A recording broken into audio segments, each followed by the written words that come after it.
우리는 지금 하나님께 예배를 드리고 있습니다. 어떤 분들은 예배를 본다 그럽니다. 본다에는 누군가의 행위를 구경한다는 의미도 있기 때문에 우리는 예배를 본다가 아니라 예배를 드린다고 하는 게 맞습니다.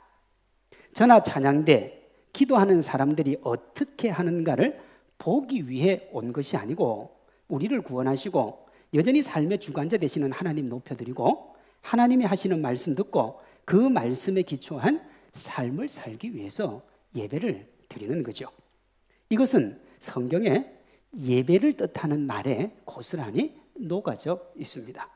구약 성경에 예배를 대표하는 단어가 아바드 하는 단어인데 봉사하다, 섬기다 하는 뜻이에요. 또 다른 단어인 샤하, 엎드리다, 굴복하다. 예배는 뭐 하는 거예요? 하나님 앞에 엎드리는 거예요. 하나님께 굴복하는 게 예배입니다. 신약 성경에서는 예배를 프로스퀴네어라고 해요. 누구누구에게 입맞추다 하는 뜻입니다.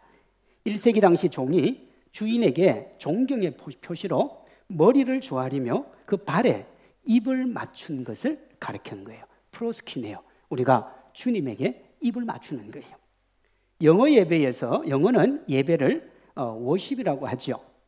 존귀와 영광을 받을 만한 가치가 있는 존재, 그런 뜻으로 맥락상 보면 하나님을 최고로 인정하며 하나님께 그에 합당한 존귀와 영광을 돌리는 행위, 그게 예배입니다. 종합하면 예배는 유일한 경배의 대상이신 하나님께 예배자가 자신의 전 인격에서 우러져 나오는 경외심을 가지고 경배하고 찬양하며 하나님을 하나님으로 인정하는 행위, 그것이 예배입니다.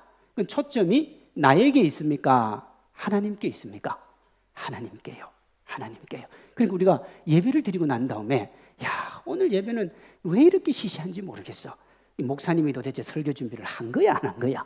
나는 이런 식으로 자꾸 설교하면 이 교회 못 다녀. 여러분, 그건 예배가 아니에요.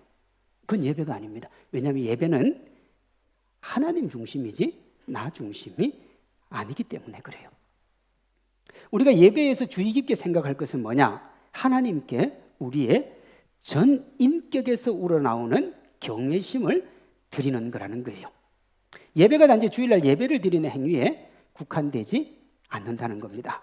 우리의 일상의 삶과 하나님을 하나님으로 인정하는 예배가 분리되지 않는다는 거예요. 그게 오늘 본문입니다. 그러므로 형제들아, 내가 하나님의 모든 자비하심으로 너희를 권하노니 너희 몸을 하나님이 기뻐하시는 거룩한 산 제물로 드리라. 이는 너희가 드릴 영적 예배니라.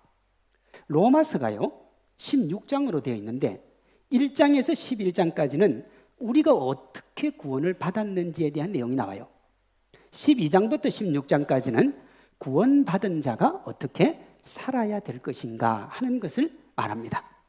12장 1절이 그리스도인다운 삶의 시작 부분이기 때문에 본문 처음에 나오는 그러므로가 가깝게는 11장을 받지만 넓게는 1장에서 11장 전체를 받는다고 봐도 무방한 거예요. 그러면 이렇게 됩니다. 너희가 영원히 죽을 수밖에 없었는데, 너희가 그렇게 살다 가면 지옥 갈 수밖에 없었는데, 예수님이 보배로운 피로 이 땅에 내려와서 너희를 대신해서 구원의 피를 흘리고 너희를 구원해 주셨으니 너희가 이제 그의 합당한 삶, 구원하신 주님의 보시기에 부끄럽지 않은 삶을 살아야 한다, 그 말인 거예요. 간단하게 얘기하면 영혼이 구원을 받았으면 삶도 구원을 받아야 된다는 거예요. 이것을 본문은 너희 몸을 하나님이 기뻐하시는 거룩한 산 제물로 드리라. 이는 너희가 드릴 영적 예배니라 그랬어요. 일상의 삶이 하나님이 기뻐하시는 예배라는 겁니다. 이처럼 우리의 일상과 우리의 예배는 분리되지 않을 뿐 아니라 분리할 수도 없는 거예요. 주어진 삶이 예배고 그 삶의 열매를 하나님께 드리면서 우리 자신을 돌아보는 행위가 예배입니다. 이렇게 보면 예배는 두 종류가 있죠. 하나는 삶의 예배, 삶이 있는 신앙이요. 다른 하나는 그 삶이 있는 신앙을 하나님 앞에 드리는 삶이 있는 신앙으로서의 예배, 공적인 예배가 되겠습니다. 물론 이론적으로 이렇게 두 가지로 구분할 수 있어도 삶에 있어서 두 예배는 구분할 수가 없어요. 하나죠. 각각의 예배가 서로에게 영향력을 주고 받기 때문에 그렇습니다. 두 예배를 제가 좀 더 살펴보겠습니다. 먼저 삶의 예배입니다. 로마서 12장 1절 다시 봅니다. 너희 몸을 하나님이 기뻐하시는 거룩한 산 제물로 드리라. 이는 너희가 드릴 영적 예배니라.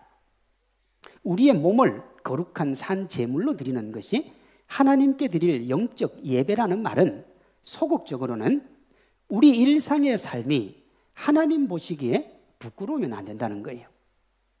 우리가 월요일부터 토요일까지 살아가는 그 삶, 이 예배를 드리고 주일 오후에 살아가는 그 삶이 누구 보시기에요? 하나님 보시기에 부끄러우면 안 돼요. 그게 소극적인 의미고, 적극적으로는 뭐냐 그러면 하나님 앞에 영광이 돼야 돼요. 하나님이 기뻐하실 만한 해야 돼. 우리 삶이 하나님께 드려지는 영역이 있고 우리 자신이 마음대로 할 수 있는 영역이 있는 것이 아닙니다. 크리스찬의 모든 삶은 하나님께 다 드려져야 되는 거예요. 적지 않은 크리스찬들이 이걸 잘못 알고 있어요. 예수님을 믿는 적지 않은 사람들이 신앙의 영역과 삶의 영역을 구분을 합니다. 기도, 찬양, 예배와 같이 직접적으로 하나님 앞에 드리는 건 거룩하고, 직장이나 가정, 개인의 취미와 같은 것은 하나님과 무관한 것으로 세속적이라고 봐요. 이렇게 신앙과 삶을 분리하는 것을 이원론이라 그럽니다. 내가 살아가는 삶의 원리가 두 개다 이 말이죠. 신앙과 삶의 분리를 기정사실화하면 하나님이 기뻐하시는 예배를 드릴 수가 없어요. 다시요. 우리가 일주일 동안 내 마음대로 내 뜻대로 내 하고 싶은 대로 살다가 주일날 와서 그저 접대성 멘트로 하나님 일주일 동안 죄짓다가 왔습니다. 용서해 주십시오. 그리고 드리는 그 예배를 엄격하게 얘기하면 하나님이 안 받으신다는 거예요. 하나님은 우리 일상의 삶을 통해 영광 받기를 원하시고 그것을 거룩한 예배의 행위로 보십니다. 그것이 오늘 본문에 너희 몸을 하나님이 기뻐하시는 거룩한 산 제물로 드리라는 거예요. 우리 몸이 하는 것 자체가 하나님에게 뭐라는 거예요? 영적인 예배라는 거예요. 신앙생활을 주일날 교회에서 예배드리고 성경 공부하는 것 정도로 여기면 여러분 곤란합니다. 이렇게 신앙생활을 하면 신앙이 자신의 삶에 전혀 영향력을 미칠 수가 없어요. 오늘 우리가 주일 성수 캠페인을 하면서 주일 학교가 한 주마다 돌아가면서 이 예배를 같이 드리기로 했는데 오늘은 청소년들이 함께 예배를 드립니다. 우리 청소년들에게 이 말을 적용하면 이렇습니다. 학교에서는 거친 말을 입에 달고 사는 친구가 교회에서는 신앙 좋은 아이로 불릴 수 있어요. 가정에서는 부모님과 다투기만 하면서 교회에서는 모범성이라 불릴 수 있습니다. 학교 친구들 사이에서는 폭력을 행사하면서 교회에서는 순수하게 보일 수도 있어요. 이건요, 문제가 있는 거예요. 신앙은 삶에 녹아 있어야 됩니다. 일상생활과 교회에서의 모습 사이에 있는 간격을 메우고 하나님의 자녀답게 살려고 노력하는 것이 신앙생활이고 하나님이 기쁘게 받으시는 예배예요. 이것은 장년 성도들도 마찬가지입니다. 신앙생활을 주일에 1시간 드리는 예배, 좀 더 열심히 있는 분은 성경 공부나 새벽 기도 하는 것 정도로 여기면 곤란한 거예요. 적지 않은 분들이 사회에서 하는 일과 신앙을 분리합니다. 제가 분리라고 했지만 실상은 신앙보다 일을 더 중요하게 여기는 거죠. 그래야 하는 것이 아니냐고 저에게 질문할 수 있지만 여러분 크리스찬은 절대로 그렇게 하면 안 되는 거예요. 21세기 C.S. 루이스라고 불리는 팀 켈러 목사님이 뉴욕에서 목회를 하면서 여기에 대해서 고민을 정말 많이 했습니다. 왜냐하면 뉴욕은 세계 최고의 지성인들, 최고의 사람들이 다 모여 사는 곳인데 그 교회도 지성인들이 그렇게 많았고 직장을 가지고 있는 분들이 그렇게 많았거든요. 어떻게 이 일과 영성을 제대로 가르쳐야 될 것인가 고민하고 목회하신 결과로 책을 하나 냈는데 그게 일과 영성입니다. 그 책의 핵심은 크리스찬의 일은 하나님의 영광이 되어야 된다는 거예요. 일이 먼저가 아니라 신앙이 먼저라는 거예요. 오늘날 사람들에게 일은 무엇이냐? 먹고 사는 수단이죠. 먹고 살기 위해서 일하는 거예요. 그렇죠? 남 주려고 공부하나? 네 먹고 살려고 하는 공부 열심히 하라. 그 소리 아닙니까? 그러나 처음 하나님이 세상을 창조하셨을 때 일은 먹고 사는 수단이 아니었습니다. 최초의 사람 아담과 하와는 일을 하지 않아도 먹고 사는데 아무런 문제가 없었어요. 하루 종일 놀고 하루 종일 자고 하루 종일 손도 까딱 안 해도 먹을 것이 차고 넘쳤던 곳이 에덴 동산입니다. 그러니 일은 먹고 살기 위한 게 아니었어요. 타락하기 전에 사람의 일은 하나님의 일을 돕는 영광스럽고 특별한 행위였어요. 그 누구도 일을 통해서 하나님의 기쁨이 될 수 없었는데 인간만이 일을 하면 하나님의 기쁨이 되었다고요. 다시 말해서 일은 먹고 살기 위해 어쩔 수 없이 해야 되는 노동이 아니라 거룩하신 하나님을 기쁘시게 하는 영광스러운 일이었습니다. 그 일이 타락과 함께 먹고 사는 것으로 바뀐 거예요. 창세기 3장 17절 19절입니다. 아담에게 이르시되 네가 네 아내의 말을 듣고 내가 내게 먹지 말라 한 나무의 열매를 먹었은즉 땅은 너로 말미암아 저주를 받고 너는 평생에 수고하여야 그 소산을 먹으리라. 땅이 내게 가시덤불과 엉겅퀴를 낼 것이라. 내가 먹을 것은 밭의 채소인즉 내가 흙으로 돌아갈 때까지, 그 무슨 말이에요? 죽을 때까지 얼굴에 땀을 흘려야 먹을 것을 먹으리니 내가 그것에서 취함을 입었습니다. 인간은 태어나면서부터 죽을 때까지 일을 해야 돼요. 누구를 위해서요? 자기가 먹고 살기 위해서 일을 해야 돼요. 타락이 전에 아담과 하와는 일이 먹고 살기 위한 게 아니었는데 타락하고 나니까 일이 먹고 사는 게 되었습니다. 이제 이 일은 하나님과 상관이 있습니까? 없습니까? 상관이 없어요. 내가 먹고 살기 위해서 일을 하는 거예요. 이렇게 되니까 타락 이후의 사람들에게 일은 뭐가 되느냐? 무거운 짐이 되었습니다. 고된 노동이 되었어요. 그러니 어떻게 하느냐? 일에서 벗어나고 싶은 거예요. 그래서 몇 해 전 여러분 유명한 광고 카피 열심히 일한 당신 뭐 하라고요? 떠나라 그러잖아요. 왜냐하면 일은 벗어나는 거니까 그렇습니다. 동시에 사람들은 이제 그 일로 자신의 존재감을 드러내려고 합니다. 그래서 열심히 일하는 거예요. 죽는 줄도 모르고 그렇게 하면 쓰러지는 줄도 모르고 죽도록 일을 하는 거예요. 첫째는 먹고 살기 위해서, 두 번째는 자기 영광을 드러내기 위해서 그렇게 합니다. 이것이 일상의 삶이 하나님과의 분리에서 드러나게 된 부작용이에요. 예수님 안에 있는 이들에게 일은 다시 타락 이전의 상태로 돌아갑니다. 더 이상 일은 먹고 살기 위함이나 자신의 존재감을 드러내기 위한 수단이 아니라 하나님의 영광을 위한 것이 돼요. 예수님 믿는 사람에게 일은 하나님의 영광입니다. 오늘 본문은 그것을 우리의 몸으로 하는 모든 것이 하나님께 드려지는 영적인 예배라 그래요. 우리가 먹고 살기 위해서 일하는 게 아니라 예수님을 믿고 난 다음에 하나님의 영광을 위해서 일을 하면 먹고 사는 문제는 아담과 하와의 인생을 책임져 주셨듯이 주님이 우리의 인생을 책임져 주시겠다고 약속을 하세요. 그게 마태복음 6장 31절 33절입니다. 그러므로 염려하여 이르기를 무엇을 먹을까, 무엇을 마실까, 무엇을 입을까 하지 말라. 이는 다 이방인들이 구하는 것이라.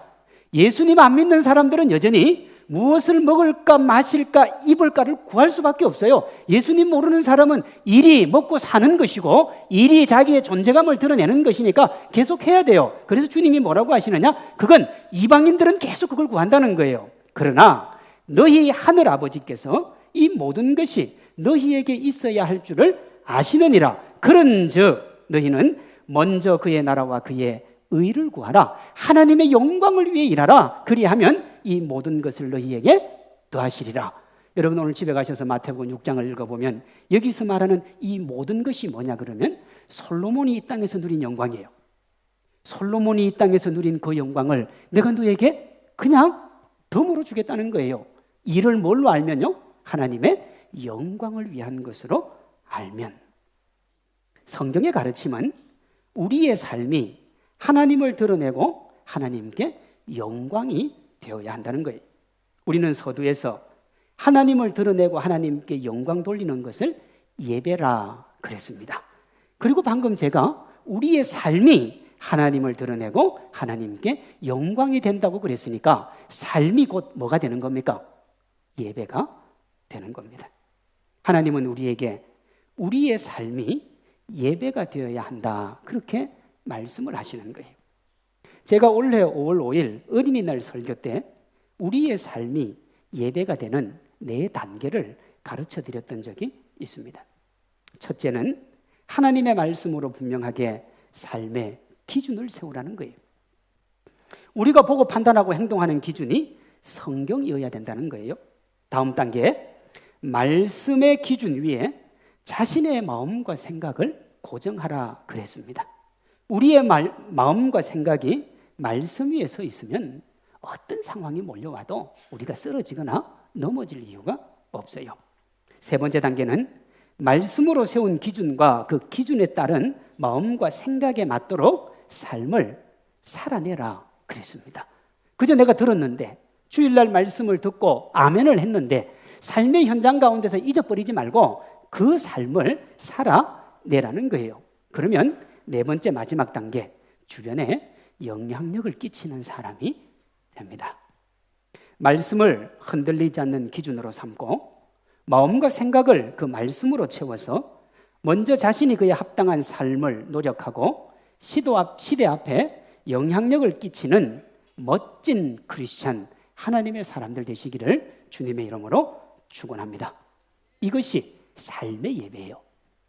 또 다른 예배는 삶이 있었던 신앙을 하나님께 드리고 삶이 있을 신앙을 다짐하는 일정한 형식을 갖춘 공적인 예배입니다. 오늘 우리가 하나님 앞에 드리는 이 예배요, 이게 공예배예요. 제가 방금 뭐라고 그랬느냐 그러면 한 주간에 있었던 삶을 하나님께 드린다 그랬습니다. 그리고 한 주간 살아갈 삶을 하나님 앞에 다짐한다 그랬어요. 사랑하는 성도 여러분, 우리가 지금 드리는 이 예배는 한 주일을 반성하고 한 주일을 다짐하는 하나님의 자녀로서의 삶을 고민하고 하나님 앞에 드리는 거룩한 예배입니다. 지나간 자신의 삶이 하나님 앞에 영광이 되었는지, 부족했던 부분은 회개하고 하나님의 은혜 경험하고 다시 하나님 아버지 앞에 영광 돌리기로 다짐하는 예배가 되어야 되는 거예요. 적지 않은 성도님들에게는 지금 드리고 있는 이 주일 예배가 되겠지요. 공적인 예배에서 가장 중요한 건 뭐냐? 우리의 전 인격과 삶을 통해서 살아있는 예배를 드리는 거예요. 적지 않은 사람들이 예배가 살아있다는 말을 역동적이라는 말과 오해를 합니다. 그래서 어떤 교회를 가면 예배를 살리자 그래가지고 찬양으로 분위기 잡고 설교로 웃음을 주는 등 지루하지 않은 예배를 생각하는 사람들이 많아요. 그래서 어떤 교회 목사님 설교 들어보면요, 처음부터 끝까지 농담이에요.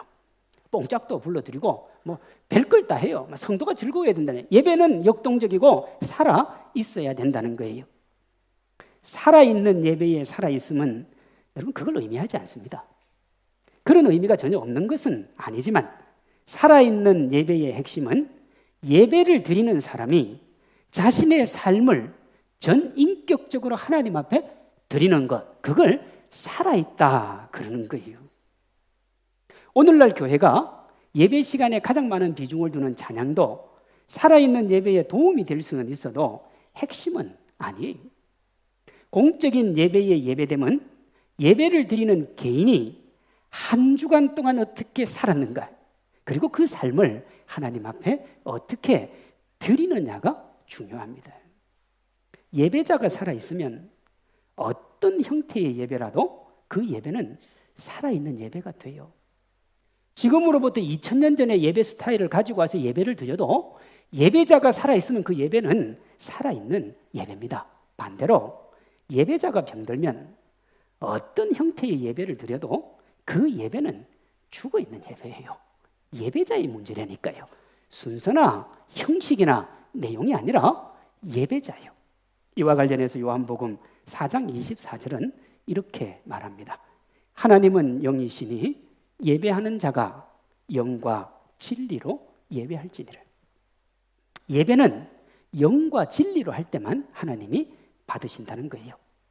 일반적으로 이 본문을 해석할 때 영을 성령이라고 하고 진리를 예수님이라고 합니다. 그래서 예배는 철저하게 예수님의 십자가 은혜와 말씀을 토대로 하고 성령의 도우심으로 하나님께 나아가야 된다는 거예요. 그게 예배라는 거예요.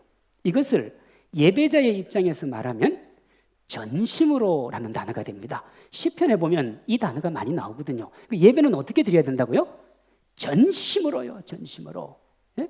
여러분 일주일 동안의 삶이 피곤해서 예배 시간에 잠이 올 수 있습니다. 그러면 잠이 오면 어떻게 해야 돼요? 전심으로 자야 됩니까?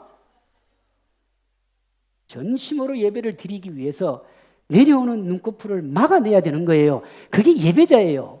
그래도 잠이 드는 건 할 수 없어요. 그건 육신이 연약해서 그러니까. 근데 눈꺼풀이 내려오니까 야 오늘 잘 됐다. 내 눈이 나를 도와주네. 자연스럽게 눈을 감고 딱 기대고 자면 그건 예배가 아니라는 거예요. 전심으로요. 전심으로. 그런데 이 전심도 오해를 할 수 있어서 설명이 필요합니다. 어떤 분은 전심으로 예배를 하라니까 예배당에 들어올 때는 어떤 먹을 것도 가지고 들어오면 안 되고 경건해야 된다 그러는데 막 그것도 그렇게 틀린 말은 아닙니다만 여기서 말하는 전심은 뭡니까? 삶이요. 삶이요. 그렇게 하나님 앞에 전심으로 살아내었던 삶이요. 경건의 형식을 풍성하게 하는 경건의 내용이 있어야 된다 이 말입니다. 우리가 예배를 드리면서 보면 예배 순서에 경건의 모양이 있습니다. 하나님은 뭐라고 하느냐 그러면 그 경건의 모양에 뭘 채우라는 거예요? 경건의 내용을 채우라는 거예요. 경건의 내용이 뭐냐 그러면 삶이 있는 예배입니다. 우리 예배 순서에 보면 신앙 고백이 있고 찬송이 있고 기도가 있고 설교, 헌금, 축복 기도 등 다양한 경건의 모양이 있습니다. 이 모양들이 제대로 기능을 하려면 어떻게 해야 된다고요? 그 모양에 맞는 내용이 있어야 됩니다. 어디에서요? 지난 일주일에 삶에서 그 내용이 있어야 돼요. 간략하게 살펴봅니다. 사도신경으로 우리가 신앙을 고백하죠. 우리가 신앙을 고백할 때 내가 한 주 동안 정말 그 사도신경에 나와 있는 신앙대로 하나님을 인정하며 살았는지 확인이 필요해요. 우리가 시작할 때 그랬죠. 전능하사 천지를 만드신 하나님 아버지를 내가 믿사오며 그 외아들 우리 주 예수 그리스도를 믿사오니 그랬어요. 그러면 그 고백을 할 때 내가 정말 한 주의 삶 속에서 전능하사 천지를 만드신 하나님 아버지를 내 구주로 고백하며 살았냐는 거예요. 예수 그리스도를 내 능력의 주님으로 고백하며 살았느냐는 거예요. 근데 그 삶은 하나도 없으면서 아무 생각 없이 앉아서 전능하사 천지를 만드신 하나님, 야 이게 왜 이렇게 길지? 여러분 그건 신앙 고백이 아니고 하나님은 그 고백을 받지 않으십니다. 그저 외워서 하나님 앞에 드리고 습관적으로 드리는 것을 하나님이 받지 않으신다고요. 아무 생각 없이 순수히 있으니까 읽으면 안 되는 거예요. 지난 한 주 신앙 고백에 합당한 삶을 살지 못했으면 반성하면서 그 고백을 내 가슴 속으로 뱉어내야 그게 신앙 고백이 되는 겁니다. 찬송도 마찬가지입니다. 찬송 자체로 하나님께 영광을 올려드려야 하면 물론이고 지난 한 주 동안의 삶이 하나님 앞에 영광이 되었는지를 돌아봐야 돼요. 찬송으로 보답할 수 없는 그 크신 하나님의 은혜 찬송할 때 기쁨이 있냐고요. 즐거움이 있냐고요. 제가 오늘 2절 부를 때 박수 치자 그랬죠. 그 마음을 하나님 앞에 드릴 만한 박수의 삶이 있는지를 봐야 돼요. 그걸 봐야지 야, 이 예배 때, 이 거룩한 예배 때 박수 치면 되나? 여러분, 그게 무슨 예배예요? 하나님이 그 예배를 받으시겠어요?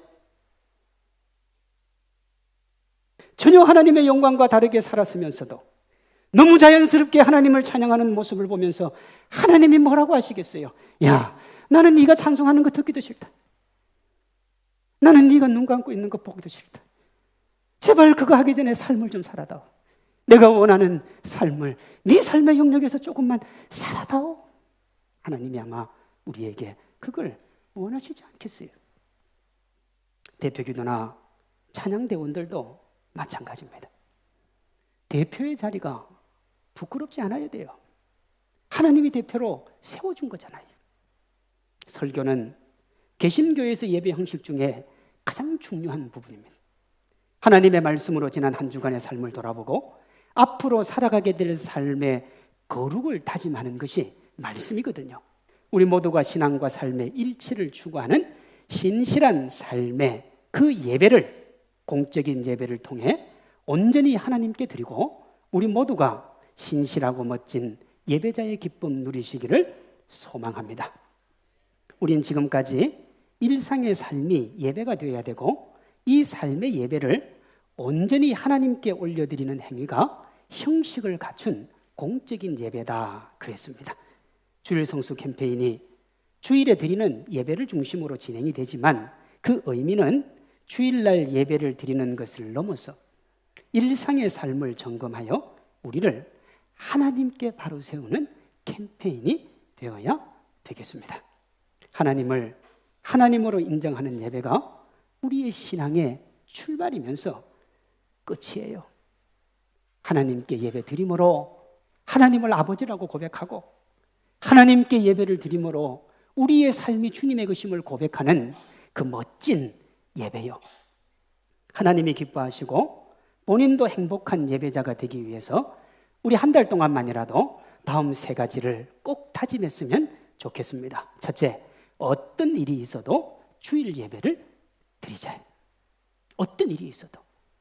오늘 우리가 주일 성수 캠페인 첫날인데 태풍도 오고 비바람도 몰아치고 그래도 예배만큼은 포기하지 말자예요.